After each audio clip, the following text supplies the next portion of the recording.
This is The Gorge. It's a podcast where my friend Sarah and I gorge ourselves in overanalyzing a topic. The Gorge is brought to you by Audible. That's audibletrial.com/gorgecast for your first month of Audible free and a free audiobook of your choice. I'm going to recommend The Haunting of Hill House yet again because I went back to it. This is like a teeny tiny book, and yet I'm just like slowly making my way through it. But you know what? It's good, so do that one. There's plenty of other options as well. There's over like 300,000 books for you to choose. So yeah, audibletrial.com/gorgecast. Thanks. Oh, also, if you would like to listen to more of our beautiful voices, we recently recorded the pilot episode of That's Hell You're Walking Into, a podcast about the Fate Stay Night universe, the Nasu-verse, and the clusterfuck that is that lore. So go check that out and hit up our Patreon once we hit $200 a month on our Patreon, which is patreon.com/thegorge. We will make that a once a month episode for you to consume. That was a mostly good ad read, I think. That worked, yeah. That worked. I'm getting better at it. So, for this episode, though, what are we talking about? This episode is Indie Week, so we're talking about Keita Takahashi's newest game. That's the creator of Katamari Damacy. Wattam. They say that at the end of the game, but they sing it. So I think they say like, Wattam. So that. We're talking about that, which is a charming little game for the PS4. And I googled it. It says technically PC, but is it on Steam? I think it's on Epic Games. Oh, okay. That's why. I never pay attention. I have the Epic Games Store, but I never pay attention to what's on it. Anyways, that's what we're talking about today. So yeah, cutesy little game, pretty short. This might be a brisk episode, but that's okay, because I like the way Keita Takahashi makes video games, and kind of sees the world. I think this game is very good if you have a small child. Mm-hmm. And you need a virtual toy box for them to play in. Mm-hmm. Let them play Wattam, because, like, I can't think of a better way to describe this than toy box. I can think of a better way to describe it. It's called Herding Cat Simulator. I mean, yes, also. Yes. Running a daycare simulator. That's what this is. This game, so if you haven't played it, the basic premise of this game is that you are playing a bunch of sentient objects that are representations of concepts in the world, and you need to use their specific abilities to accomplish, like, short puzzles or little gimmicky problem-solving things. Right. Like, you can have a mouth eat food and turn it into little poo blobs. Yes, and then you can stack the poo blobs to be as tall as like a bowling pin, and that's a thing. That's just like a little puzzle, and you know, these little tiny just interaction puzzles that I think are really cute and fun, set in like a very Keita Takahashi nonsense world. That is just like precious. It's just has such good the one thing that kind of like caught my eye about it when we were talking about like what indie week game are we doing is I just think Takahashi has such a cool eye for like very simple satisfying aesthetics. Like everything about this game is so aesthetically pleasing. He does a good job of creating like, I guess, like timeless versions of like mundane objects in the world. Mm-hmm. Especially if you go back to like Katamari, and like every object in that game is that perfectly timeless, can fit in any decade from like 1950 to 2020. Like just like the ideal version that you would see in media of that object, you know? Yeah. There's a rotary phone with a handset and a receiver in this game, which is just like, yeah. I saw it, I was like, oh yay! Somebody remembers. Somebody still uses that as like an indicator for telephones. Very late in the game, you get a push mower. Yes. Oh man. That's just the mechanical wheel on like two, or like the mechanical blades on two wheels thing. Yes, the very old-fashioned way. All sorts of just little cute graphic representations, and it's just like very aesthetically pleasing from start to finish. With a really great soundtrack. It's a dynamic soundtrack too. The first time I started playing it, I was like, this is cute, and then I swapped, and I was like, wait, did the music change? And then I swapped a few more times, and I was like, yay!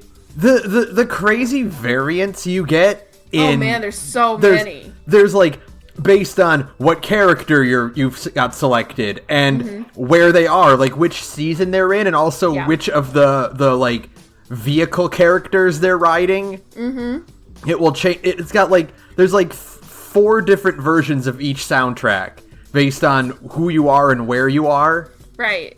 Like that's like insane. There's so much work gone into just the music, which I mean makes sense considering how like music is such like an important little keystone of Takahashi's games. I mean, obviously, again, Katamari Damacy is known almost as much for its theme song as it is for the game itself. And the fact that those games have extremely kind of weird, poppy, almost jazzy, I guess. I don't really know how to properly describe that. Yeah, I guess jazzy is the word. Very like improvisational. Yeah.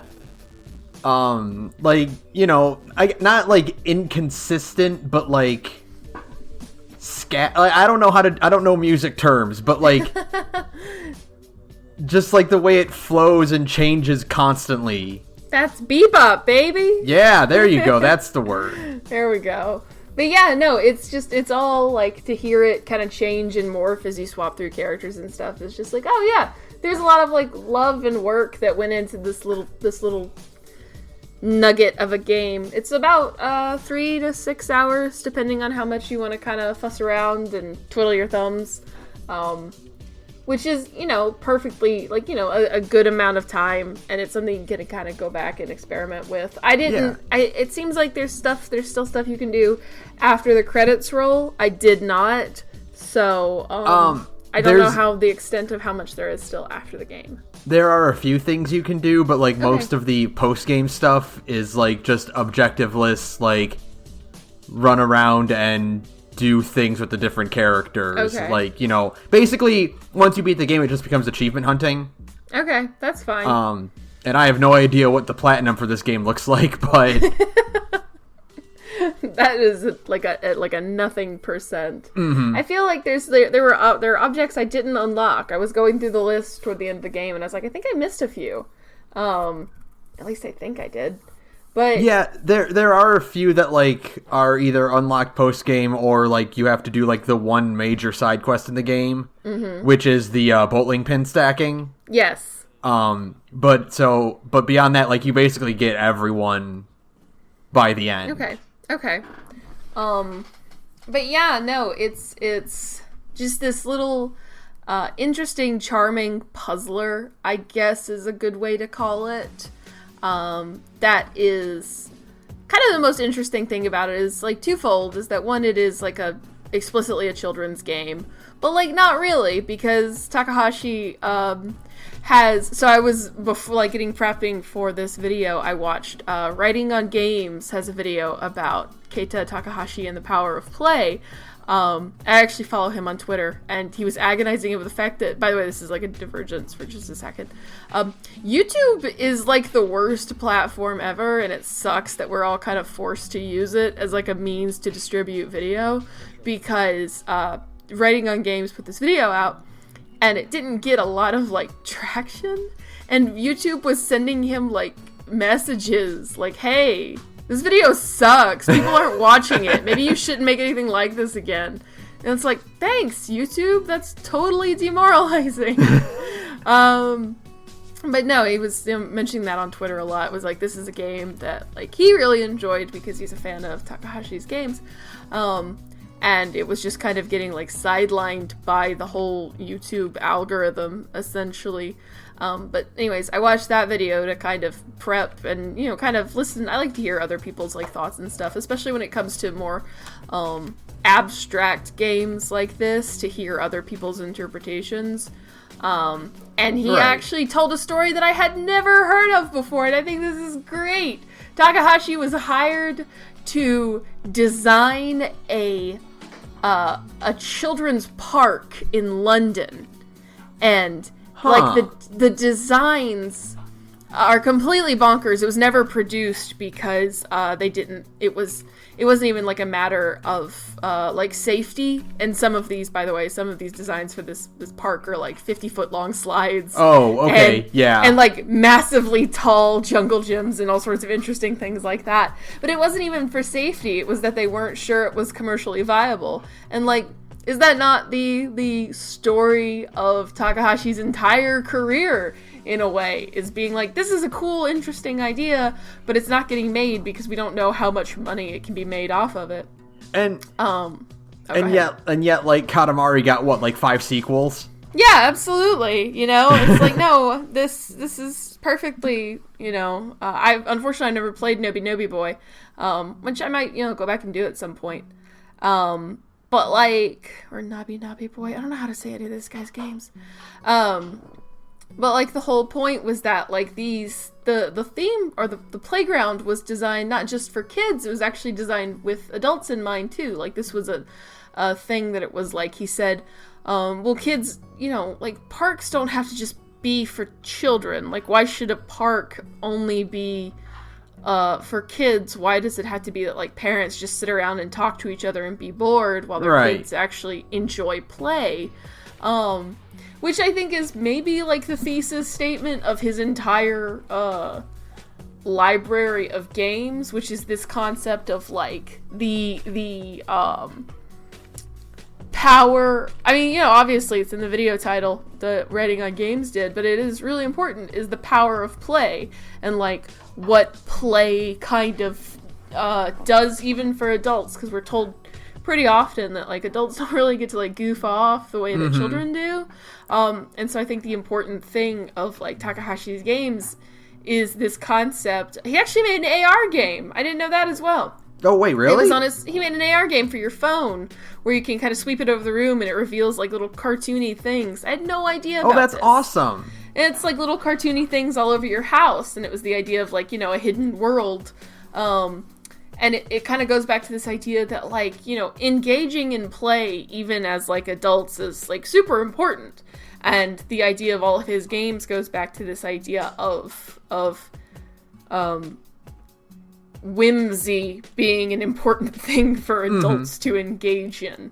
And you really get the sense, I've been rambling for a few minutes now, but you really get that sense with Wattam, where like the most important thing is like, it's not just I mean, it is a children's game, but it's a game that can be enjoyed by adults because of just kind of the manic frustration of managing all of these shrieking, scrambling little creatures who all have children voices. Yes, these little hooligans. And I think going off of that, I think like I said earlier, a big part of that is that all of his games incorporate mundane household objects. It's not a fantasy world that he's creating, but he's taking a rotary phone and making it come to life, or you're tasked with rolling up cows into a big ball. Yeah, or you know, or you know, just stuff like that, like household everyday objects that you can get anywhere, and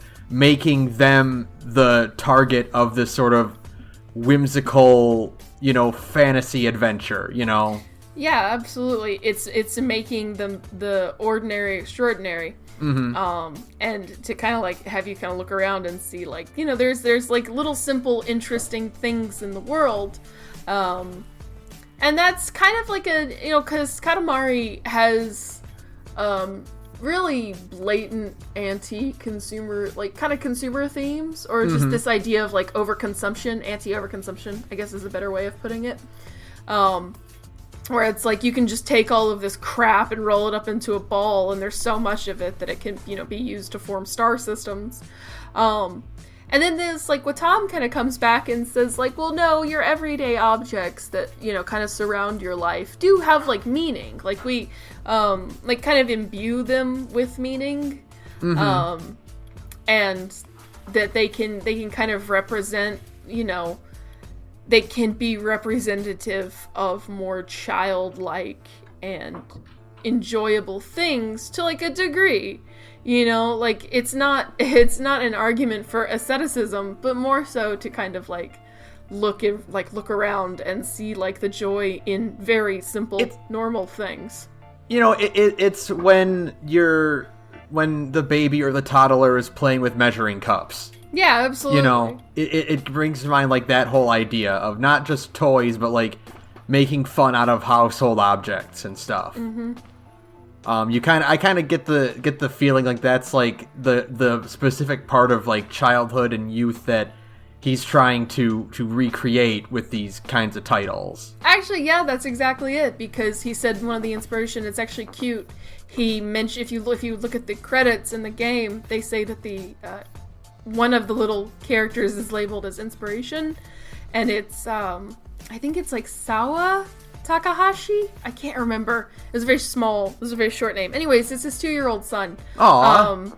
And he was kind of inspired by, like, they were just stacking blocks, and, like, the kid got a lot of joy out of stacking blocks and then knocking them over, and it was like he could have just done that for hours and it never stopped being amusing to him. And it's like, yeah, that's basically exactly what it is. It's just the joy of building a big thing and then knocking it over. You know, that's literally what the kaboom thing is for. Yeah, the kaboom, and also the fact that stacking characters is, like, one of the primary mechanics of the game. Yeah, absolutely. It's stacking and knocking things over are the two things the game teaches you right out the bat. It's holding hands, stacking things, and then blowing things up. Which are things small children all love, and also adults. I love doing all of those things. I like climbing tall things and watching things blow up. Turns out those are universal. It transcends borders and cultures and nations.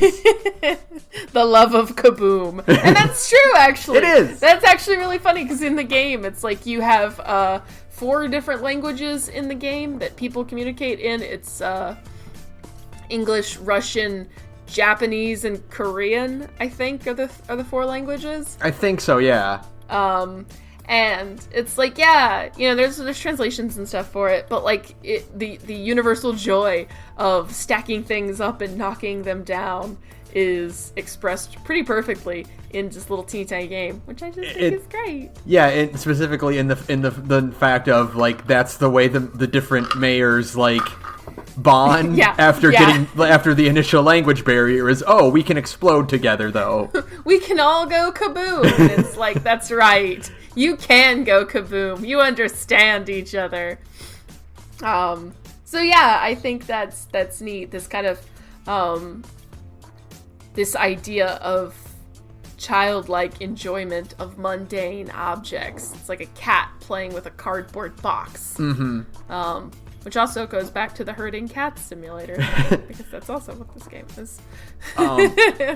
Like, yeah, boy, like, a lot of this game's length is trying to find the correct character and making them sit still long enough for me to move this platform. And getting them to the right location. And Have you ever seen that, like, gif of, like, a guy trying to take pictures with, like, a bunch of kittens? Mm-hmm. And he's got, like, an armload of them, and he puts them down, and, like, one will kind of crawl off while he's trying to, like, wrangle the other, and it's like that. I literally thought of that exact gif when I had to bring the spoon and the fork to the door at the house, and I kept, like, trying to make them sit still long enough for me to move the platform to get them there. And I'm like, no, stop it. Get back here. And it just made me think of my nieces and nephew and, like, trying to wrangle all of them sometimes. It is incredible how much they accurately portray what it's like being surrounded by small children in this game, where it's a lot of just, like, screaming for no reason.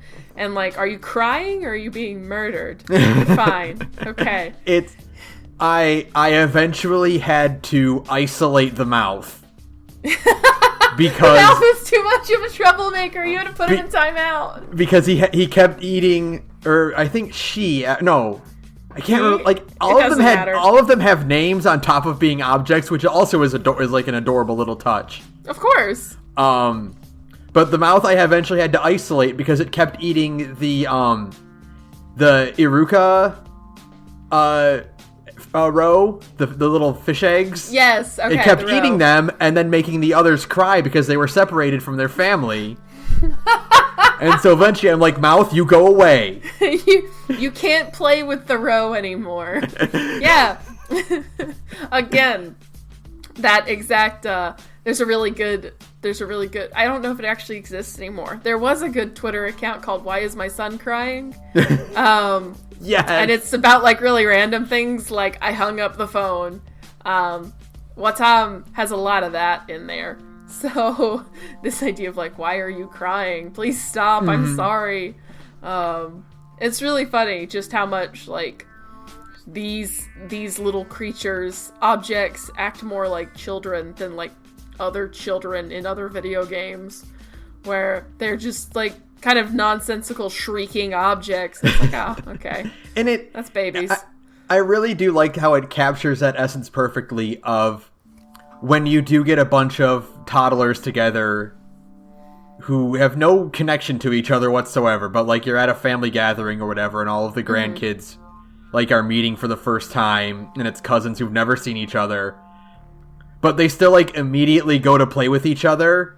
Oh yeah, and they get it instantly. Yeah, and like that's exactly how I feel playing this, where like a bunch of new characters show up and they just immediately are brought into the fold.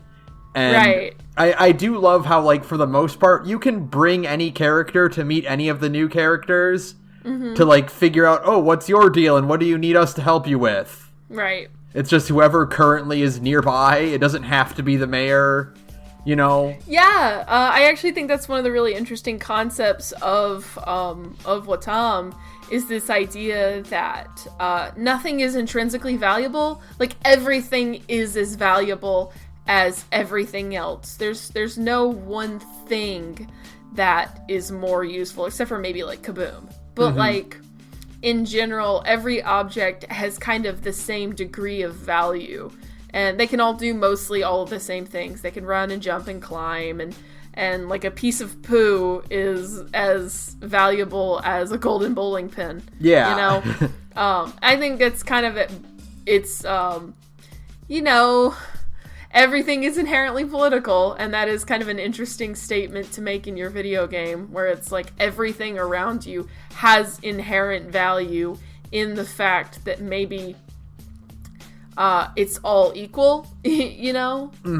Which is a really interesting thing.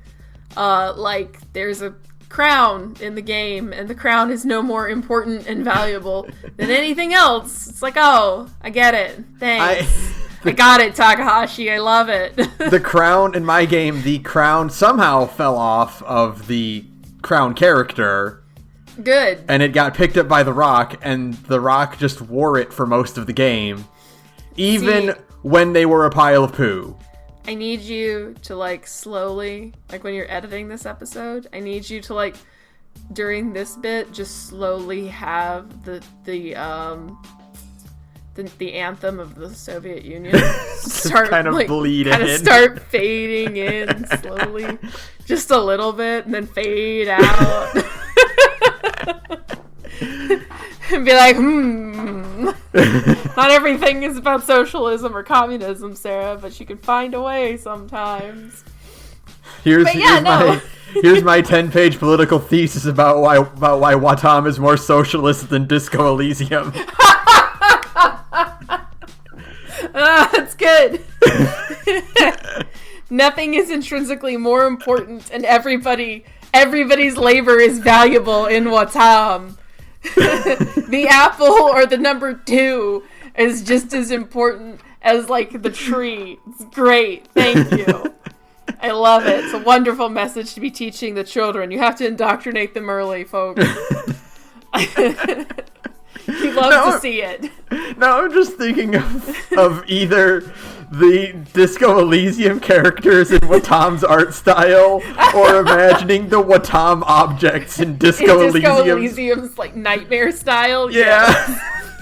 all illustrated to look like the thought cabinet. Oh, yeah. Just someone make a mod for Disco Elysium that turns all the thought cabinet portraits into portraits of Wattam characters.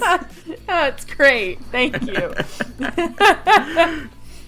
But no, it is a kind of cool thing to say, is that it's like there's two like really important things kind of being said in Wattam, and it's like, well, three important things. We'll get there. One is nothing is intrinsically valuable and everybody is equal. Two is that play is important and you can transcend a lot of boundaries just through the importance or the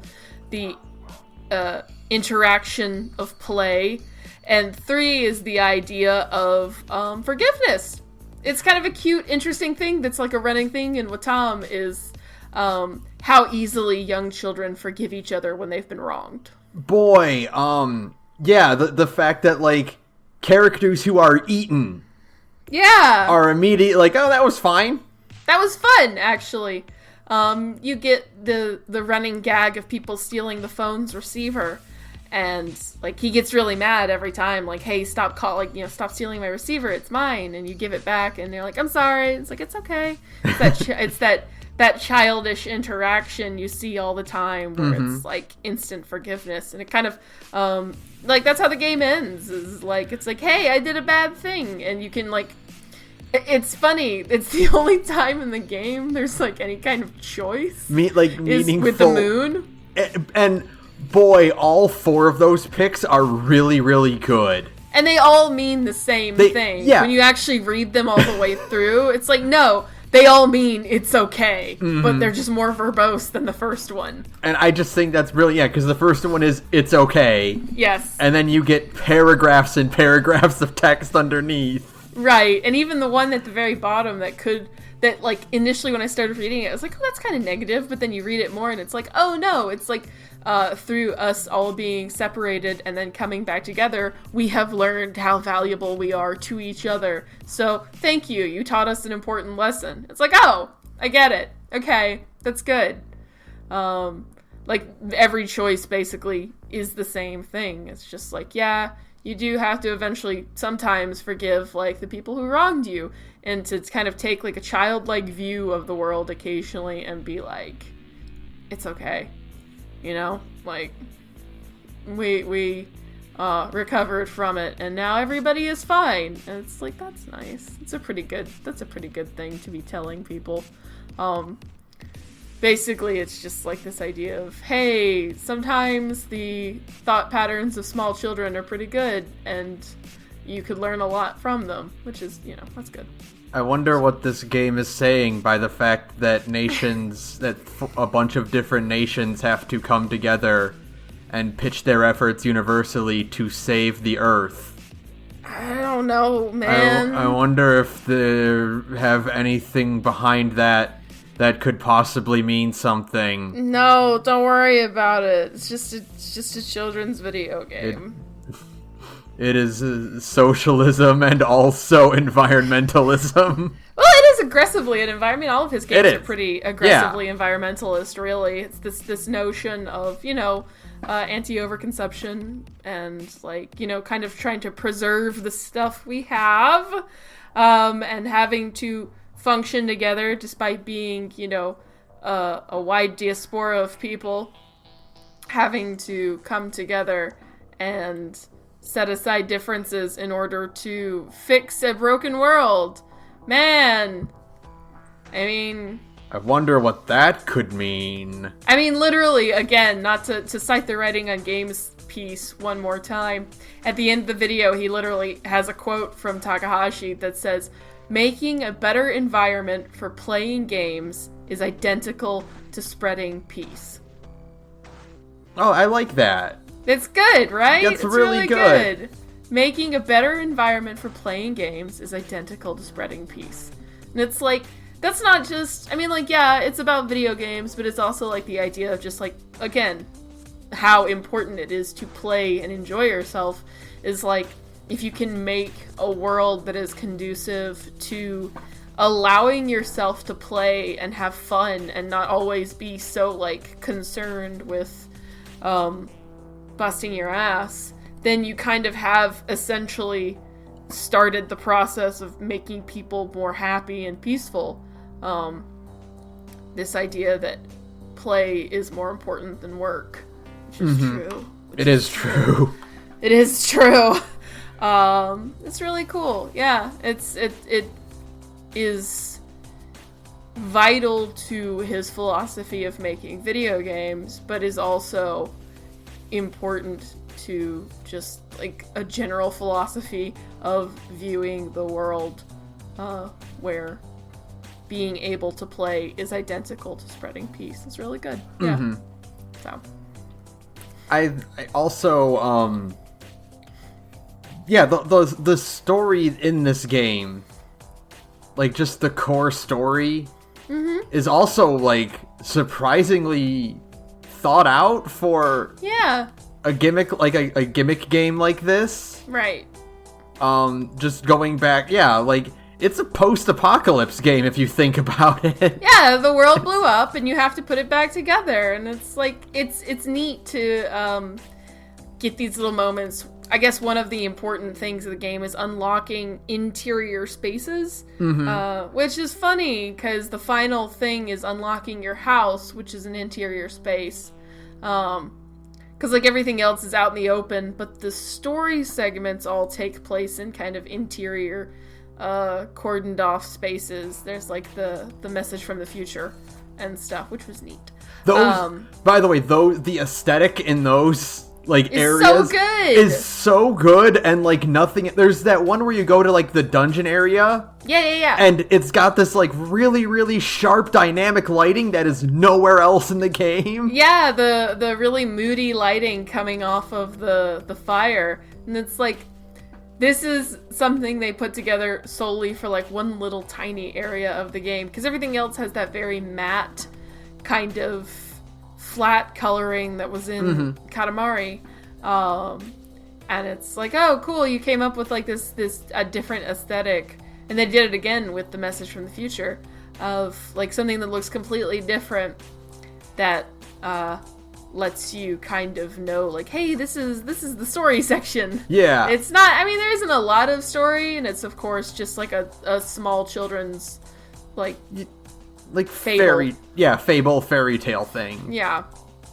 But it's a neat little, it's a good little story, again, about how you've got to put the world back together after somebody selfishly destroys it for the sake of greed.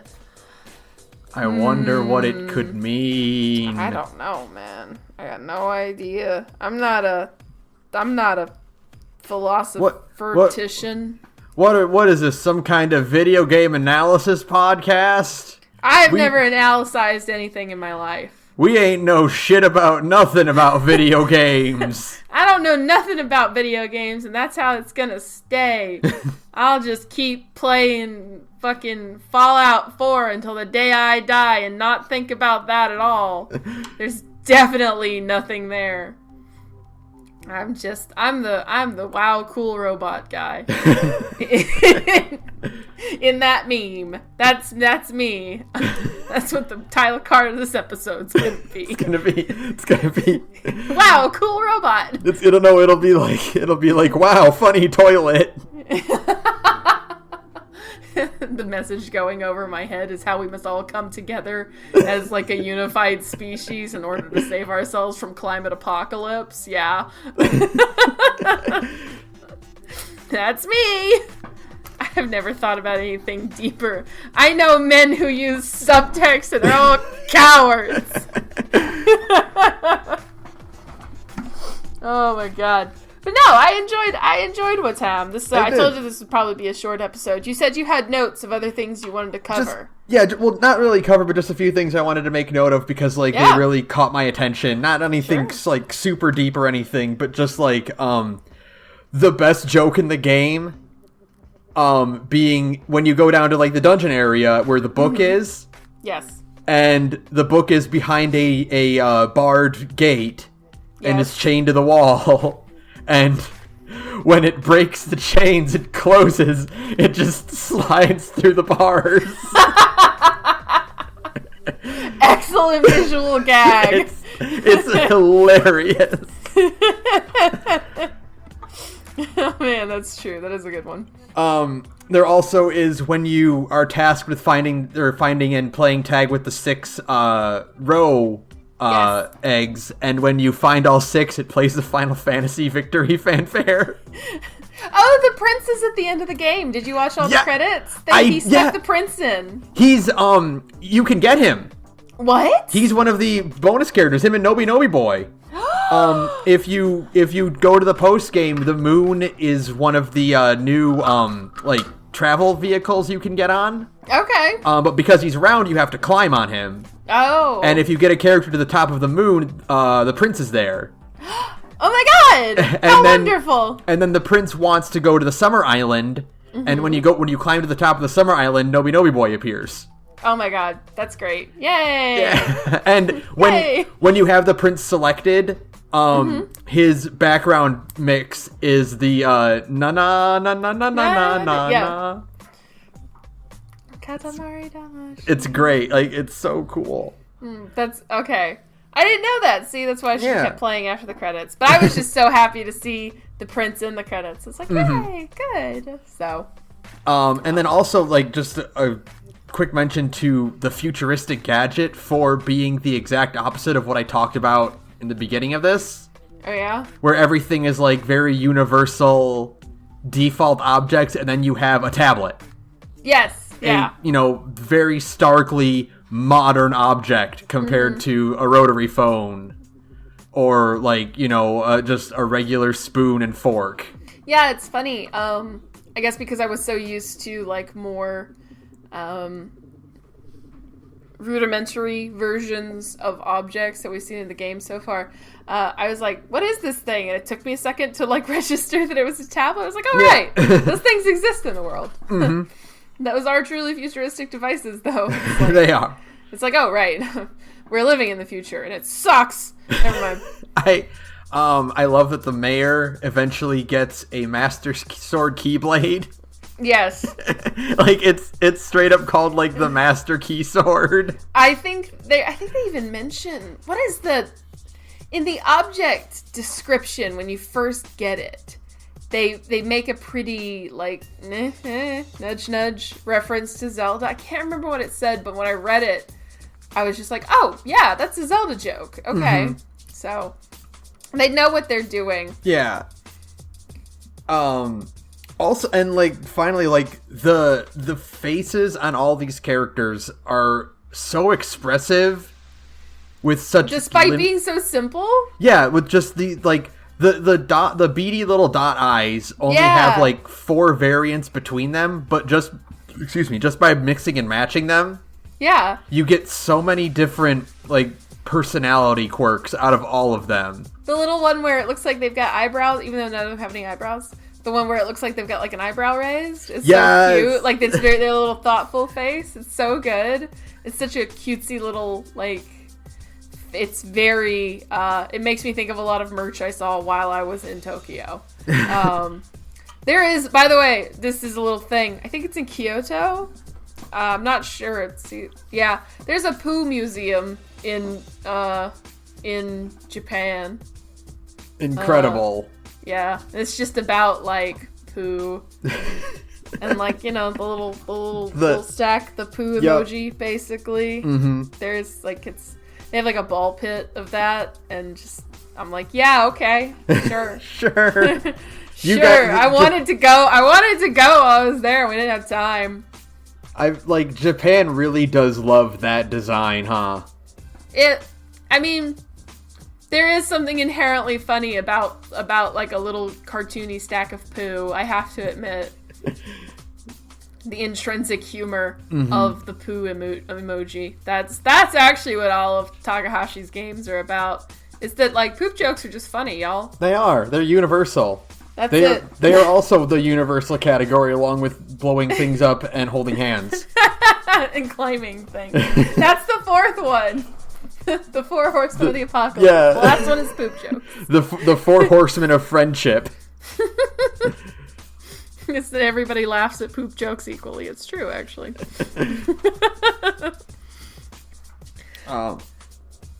But yeah, like, this is just a very cute, fun game with a lot of meaning and heart behind it, and like, yeah, this is very. I've never like. It's been a long time since I've seen a game that's explicitly for children, like aimed at children. Yeah. Not just at like an everyone audience, but like, no, this was clearly built for little kids to make characters walk around and blow up and stack and be building blocks. And giggle and scream and act basically like the way you associate children to act. Yeah, it is very much like the video game version of the playground. Yeah. That like Takahashi didn't get to make. It's very much just like, it is a lot of nonsensical, stuff that is made for children, things you can climb and swing and jump on, even though they might be a little dangerous. There's never any real danger. But it's still, made for adults to enjoy as well, like the playground. It's this idea of kids getting to... It's something made explicitly for children, but can still appeal to adults instead of it being like a thing that's made for everyone. Like there's a difference in that kind of dichotomy, if that makes sense. Yeah, it's like, I'm done with this game. Like, there's nothing for me to go back to. I'm not an achievement hunter, so like there's nothing for me to aim for, but I can easily see a 2 to 3 year old spending hours in this game. Just kind of fussing and seeing combinations and, enjoying colors and shapes and sounds, all those things that kids like, Like, my nephew can watch the same 10 episodes of Sesame Street and be completely hypnotized by them. You mean, like, my nephew constantly walking into my house going, "Baby Shark!" And I'm like, no more Baby Shark! Okay, so I was in Florida last week with my family, and I rode with my sister and her husband down. Were you subjected to Baby Shark? From the airport to our resort for an 45-minute drive. And yeah, my nephew was putting up a fuss until we pulled up an hour-long version of Baby Shark. Yep. And then he was just done. He was good. I really liked it a lot more when my nephew was obsessed with Into the Spider-Verse, because, like... that was something you could also enjoy. That was something that I could enjoy. Like, I could go in and he'd be like, "Pie Man." He says Pie Man, by the way. He'd say Pie Man, and I'd be like, "Hell yeah, buddy, let's watch some Pie Man. I love Into the Spider-Verse, so this works out for both of us." But now he's obsessed with Baby Shark. And I'm like, damn bit of a downgrade. Can we go back to Pie Man, please? I miss Pie Man. No. Now, like, my nephew is also, like, I'm not even kidding, like, the obsession with Sesame Street is, like, it's absurd. Like, it's so funny because, like, it's not even the Muppets that he's like drawn into. It's just Sesame Street. It's the, like, even one of the clips where it's just like a bunch of kids, like, talking or playing around. Like, even that, he's like, "Oh, I know what this is," and he's 1. It's weird. It's crazy. But kids identify. Hey, let's bring this back around for this episode. Kids identify and are able to empathize with other children extremely easily, which is basically what all the objects in Wattam are doing. Wattam, I'll never get that right. That's exactly what happens every time, like, these objects meet. It's like, "Hey, I've never met you before, but I instantly love you because I understand that you have the same nature as myself." It's like, oh, that's nice. I am very much into just that whole theme of characters coming in and joining the community that is slowly growing, and each character being equal and like being able to just kind of be themselves and help out. It's a utopian game. Like, the game is literally like an expression of a utopia, and what Takahashi thinks is a utopia, and it's this idea that like nobody is more valuable than the other, and we can all meet each other on an equal playing field and instantly identify that other thing in front of us as something that is made out of the same stuff as us, and as such we can interact with them and enjoy our time with them without further question. Yeah, I just like that whole thing of just like the entire point of the game is to come together. Yeah, hold hands and walk in a circle. Literally, the final thing you do is everyone in the planet holds hands. And hold hands and spin in a circle, which is, again, one of the most fun things you can do. It is. Even as a grown-up. One of the best, expressions of joy. Absolutely. So yeah, play Wattam. It's a good game. It'll put a smile on your face, no matter how old you are. It's happy and cute and has a great aesthetic, and is made by a creator who is really funny on Twitter, by the way. Please go follow Keita Takahashi on Twitter, because I follow him, and every time he tweets, it's just, the best, because he's really funny, and he's always finding new, strange objects to put on my timeline, so, huge recommend you follow my man's on Twitter. But yeah, no, it's, $20 right now. I think it's worth it. Oh, yeah, totally. So. Absolutely. So that'll do it for us. Easy episode. Yeah, thank you to Broke Free for use of background music. You can follow me on Twitter at thegorgepodcast. You can follow Sara at radioinactivity. And I'm nowhere near as funny as Keita Takahashi, but I promise I try. And if you want to listen to Sarah's other podcast about joining together and holding hands, she'll tell you about it right now. We actually don't hold a lot of hands for being a podcast about being gay, but it's cool, it's fine. We're trying to be better people in our games, vaguely succeeding. Hey, I'm in another podcast called Big Gay Nerds, where me and a bunch of cool queer friends get together and we try out different tabletop systems. We have a lot of fun doing it. We are about to go back to Blades in the Dark. You should come check us out at Big Gay Nerds on SoundCloud, and you can find the links to the rest of our social media from there. Thanks! And also, again, our Patreon at $200. If you donate to that, $200 a month, we will start That's Hell You're Walking Into. Please. As a full-fledged series, in addition to the 3 episodes you get a month already. I will beg on Twitter, weekly, for people to donate to this, because, I got a lot to say, y'all, about, the Natsuverse and Fate Stay Night in general, because, when we were workshopping future episodes, I was just oh, I could talk about this, and I could talk about this. And then my friends who also play Fate were you could talk about this. And I was oh my god, I could! There's so much to do. There's so much to talk about. If it's Wattam has been a game of easy to comprehend messages about friendship and love and all that good shit, then the Natsuverse is the exact opposite in every possible way. It is hell you're walking into, and I highly recommend you go throw us a couple bucks on Patreon, because we really would appreciate it. It would be tons of fun. And then I could actually finally have a monthly outlet for the insanity, because that's all this is straight up. You stared into the abyss, and now it made you crazy. That's it. So, yeah. All right, so that'll do it for us. I don't want to say anything bad about anyone. There's nothing bad I could say.